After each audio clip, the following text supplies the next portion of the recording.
The World Turned Upside Down. Finding the Gospel in Stranger Things by Michael S. Heiser. Read for you by Gordon Greenhill.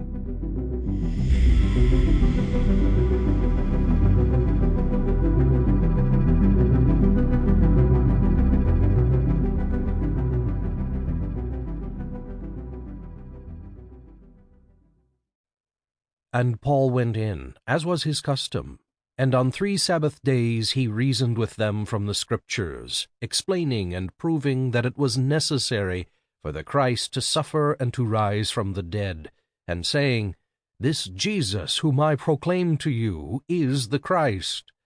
And some of them were persuaded, and joined Paul and Silas, as did a great many of the devout Greeks, and not a few of the leading women. But the Jews were jealous, and taking some wicked men of the rabble, they formed a mob, set the city in an uproar, and attacked the house of Jason, seeking to bring them out to the crowd. And when they could not find them, they dragged Jason and some of the brothers before the city authorities, shouting, These men who have turned the world upside down have come here also, and Jason has received them, and they are all acting against the decrees of Caesar, saying that there is another king, Jesus. Acts 17, 2-7. Preface. The first season of Stranger Things premiered on July 15, 2016. There was no fanfare, no breathless anticipation generated by advanced hype. Like other projects, the show was a Netflix experiment. 8 episodes later, it had exploded into an international sensation. Stranger Things transports viewers back to 1983, more than a lifetime ago for many of the show's most devoted fans. Ronald Reagan was the President of the United States. The Washington Redskins won the Super Bowl. Yes, that actually happened. Return of the Jedi was the highest-grossing movie of the year, which meant that Star Wars was already 6 years old.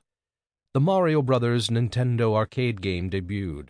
Winona Ryder, the actress who plays Joyce Byers in Stranger Things, was 12. Stranger Things is set in the fictional town of Hawkins, Indiana. It's a quintessential small town. Everyone knows everyone else and wants to know their business. Nothing really bad ever happens. To quote the town's chief of police, Jim Hopper, the worst that had happened since he took over was when an owl attacked Eleanor Gillespie's head because it thought that her hair was a nest. But this town also harbors secrets, and Stranger Things catapults its audience into one that would shake the entire town for years to come. The first episode, and in many respects the entire show, revolves around the unexpected, eerie disappearance of Will Byers, Joyce's youngest son. As panic takes hold in the hearts of Will's family, his mother and his brother Jonathan, and his 3 best friends, Mike Wheeler, Dustin Henderson, and Lucas Sinclair, an otherworldly evil, a grotesque creature Will's friends nickname the Demogorgon, infiltrates the town. Not coincidentally, an equally sinister human threat emerges in tandem with the Demogorgon.